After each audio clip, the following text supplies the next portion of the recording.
We decided, hey, let's look into this. Let's see if Etsy fits our business model or if we could adapt our business model to fit Etsy. And spoiler alert, it doesn't exactly fit our business model, but we're going to share the 10 things that we learned, kind of pro and con list style. And you may disagree with some of our pros and cons, but that's okay. You might have a different business model than us. But hopefully our opinions kind of give you some sort of a reference point for whether or not you should open an Etsy store. Yeah, so for sure. With that being said, let's get started. No, we're going this way. This way. No, this way. This way. I'm editing the video. We're going this way. Okay, so our first pro of having an Etsy account is the ease of use. Honestly, they make it really, really simple to sell your products to the point where you could snap a picture of what you created with your phone, upload it, decide what price you want to sell it for, and then Etsy does all the work for you. You don't have to design your own website. You don't have to figure out how to make everything secure, how to put a checkout into a website. It is literally as easy as that. You upload what you want to sell, put a description, put a price, and Etsy's gonna take care of the rest for you. You don't even need to build your own audience because they've got an audience that they're automatically just gonna serve your stuff to. So that's pro number one. It's just that it is extremely, almost mind-numbingly easy to use. And that's the point. They want it to be that easy. Do you have an Etsy store? All right, so the first con that we have about Etsy is that there are a ton of active sellers. So many, in fact, just in 2018, there were 2.1 million active sellers on Etsy. That is an enormous amount of competition.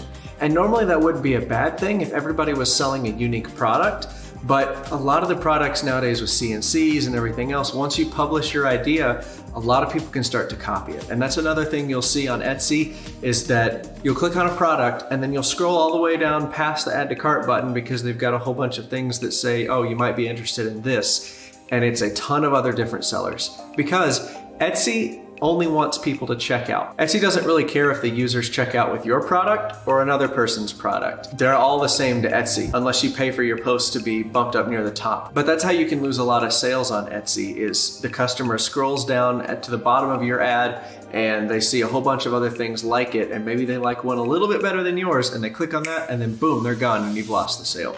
So there's a lot of competition and unless you're doing something extremely unique that really nobody else can do or a certain style that nobody else can replicate, then Etsy may be kind of a tough battle for you to try and sell something because there's a ton of people selling almost identical products all across Etsy. Also, I mean, even if somebody has a product that's not quite as nice as yours, but the price is a lot lower because it's easier for them to produce than however you make yours, the average customer is not really gonna know woodworking enough or crafts enough to know the difference between the two, and they're gonna buy the cheaper one. So you can lose a lot of sales that way too. So just be aware, unless you're doing something extremely unique, it's really kind of a tough gig on Etsy unless you're bringing your own follower base from Instagram or YouTube to your Etsy store. That's a way that I've seen you can get around that is if you've got people sold out to you as a brand, then they're willing to spend a little bit extra money or not click on some of the other products because they want to support you specifically. Okay, so now discussing pro number two. Have you ever had a product that you created and maybe you were really excited about it? You thought it was like the coolest thing ever, it was super convenient, but you didn't know what other people were gonna think about it or maybe how it was gonna sell. So Etsy makes that really, really easy. You can just throw whatever you created up on Etsy and see how it does. See how many people look at it, see how many people buy it. And if after a couple of weeks or a month or so, you see, oh, maybe this isn't doing so well, you can take it off and move on to a different idea.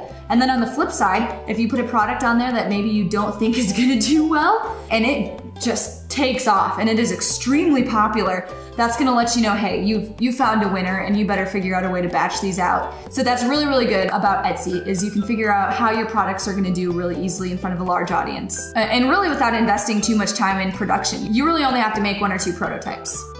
Hey guys, just wondering if you have an Etsy page, and if you don't, are you planning on starting one? All right, another thing that we don't like about Etsy, this is con number 2, is that you don't learn traditional sales skills. And what I mean by that is you don't get to read the body language of the customer whenever they're scrolling through the page, right? It's sort of a passive way to make money, which is all well and good, but if you're trying to grow and learn how to be a better salesperson, then Etsy's really not the place for you. And that's kind of what we want to focus on, is we want to focus on the personal aspect of making deals and closing sales face to face. And while it's important to learn how to take good pictures of your product and write good copy and make it attractive and stand out amongst a bunch of other similar products, that's not really the type of sales that Jenny and I really wanted to focus on. So that's another reason that we decided not to open an Etsy store. All right, so pro number 3, if you create smaller items that can be shipped really easily and it's pretty cheap to ship them, you're gonna do really, really well on Etsy because you're gonna be able to make a bunch of stuff, batch it out, and ship it all over the country and all over the world if you want. It's really hard to be on Etsy with larger projects. So like for us, we make a lot of larger furniture and would be really, really expensive to ship. And you'll see in some people's Etsy descriptions, they'll say, oh, pick up in this area or pick up in the local area. And that is instantly just limited how many people can purchase your product because they don't live near you. It's essentially like you've turned it into Craigslist. And if you wanted to sell your desk or your bed frame on Craigslist, you would have put it on there and not Etsy. So if you make smaller items that are easy to ship, Etsy is awesome for you because that's exactly the kind of thing the customers on Etsy are looking for. Oh my God. You need to put this on Etsy. All right, con number 3 is we really didn't like the fact that Etsy takes about 8% of your final sale price from you. So the first 5% comes from that's Etsy's fee.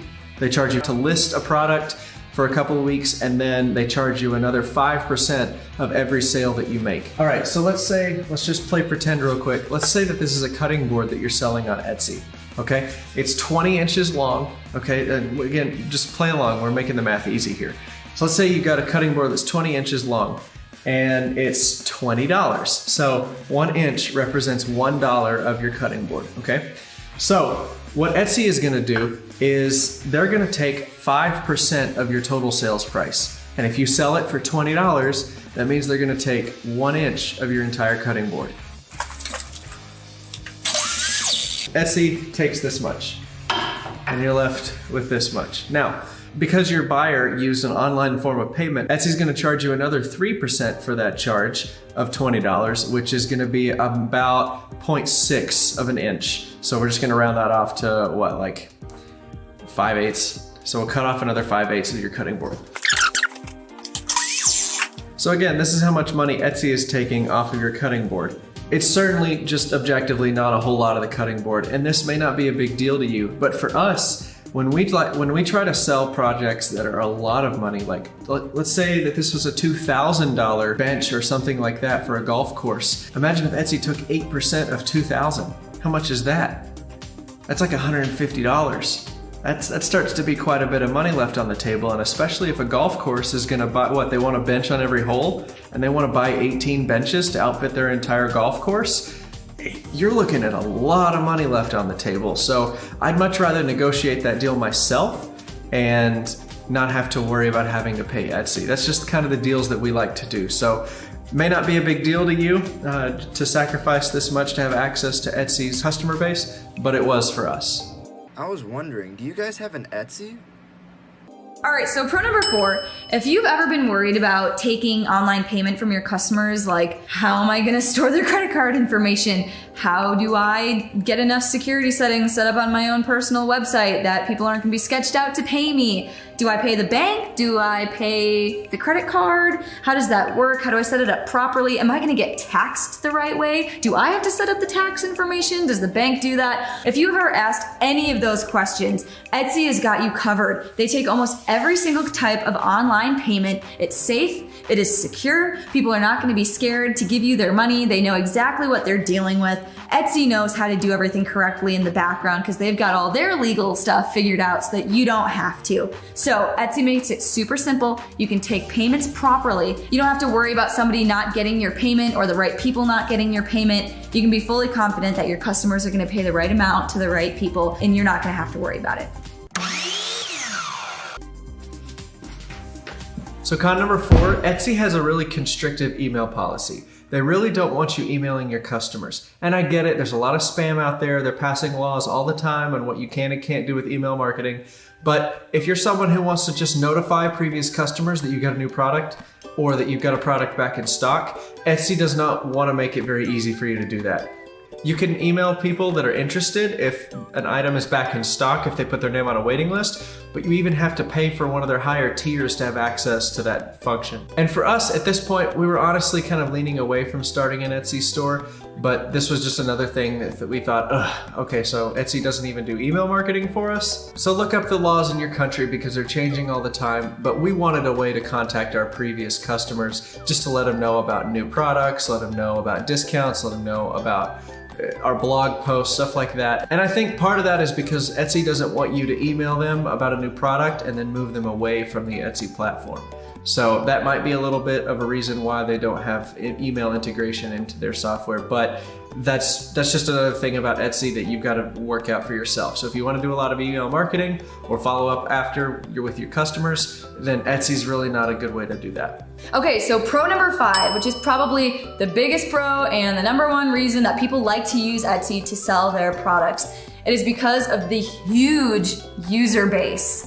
You already have a customer base set up by using Etsy on its own. You don't have to go out and find your own customers. You don't have to go out and create some huge online audience, like starting a YouTube channel or an Instagram and attracting people that way. Etsy is essentially saying, here, we have these people for you. We will give them to you. They have so many users that in the last 6 months, 183 million people have used Etsy. In case you're wondering, that is more than the population of Russia. So there is no worry that people are going to see your product. You are going to have eyeballs on your product. People will want to buy it, and you had to do very, very little work to get that customer base. That's what you're paying for, is their huge user base. All right, and con number 5, the very last one, and this is honestly the biggest one for us. It's really hard to forecast or get a good grasp of how many products you're gonna need to make to keep up with supply and demand on Etsy. Let's say, for example, that you have a post on Instagram that goes super viral. Let's say you make wooden necklaces or something like that, and you get a picture or a video that just explodes on Instagram. All of a sudden, you've got hundreds of orders, you're out of stock of everything that you sell, and it's gonna be another couple weeks until you can get anything back in stock. This is a nightmare for a small business that's ready to explode. In business, they call this the hug of death. You always want to be prepared for a hug of death. Whether that's a news story or social media, or your mom tells somebody who knows somebody else, who knows somebody at CNN, then all of a sudden you're on the news. You never know what can happen. That's one of the exciting things about business, but you always want to be prepared for that hug of death. And the way that we like to do business is we like to keep a rotating book of clientele that we can just reach out to, or can reach out to us, and we make continued sales. It's just the way that we like to operate. Etsy doesn't really lend itself to that, especially if you're doing a side hustle. Your time is very limited on how much you can spend on each project. If you're spending half of your time trying to support an Etsy shop and the other half of your time trying to support custom builds, a lot of times it's just too much to handle, and your business is gonna collapse under the weight of all the pressure. So again, for us, this was kind of a con, but it might not be for you. If you like to just batch out hundreds of little wooden necklaces and then just keep them in a giant pile in a spare bedroom, go for it. To the average person, Etsy is the only window they have into the maker community, which it's a really big part of the community, but it's not everything. Those are the 10 things we learned when we researched opening an Etsy shop. It's why we don't have one. Hopefully we presented something in a new light that you hadn't thought of before. And hopefully that makes your decision way easier on whether or not you're actually gonna start one, because who knows, it might work out great for you. That might be the #1 way you make income. Let us know in the comments if we missed anything. Was there anything that we didn't know about Etsy? Was there anything that you think that we left out? Let us know. We want to make this video a good resource for other people that come and find it, so make the comments a helpful place. And thank you to all of our friends who contributed to this awesome intro and some of the clips in the middle and the outro. You guys are so awesome. We weren't even expecting this to turn out to a big thing. We just kind of threw it out there. Yeah, I was blown away with the number of people that responded and said yes, they'd be willing to help out. This is such an awesome community, and we just want to thank you for being a part of it. Right here, we're gonna have a video on our Ferris wheel of sales. This is kind of our explanation of how we like to do business. When I was talking earlier about our rotating book of clientele, this is where we make most of our money. And then right over here, we're gonna have another video explaining our tax structure. How do we deal with taxes? That's something that everyone needs to consider when you do any sort of online or brick and mortar business. You need to just understand, hey, you gotta set aside a little bit of money for taxes. Should I pay a CPA? Should I not pay a CPA? These are all things you need to consider. And this video right here covers everything we feel comfortable sharing our experiences about. So go ahead and hit the subscribe button if you're not a subscriber. Please hit the like button. It really helps the channel out a lot, helps it share to more people. Turn that notification bell on so you never miss a video coming from us. And yeah, we'll see you again soon. Later.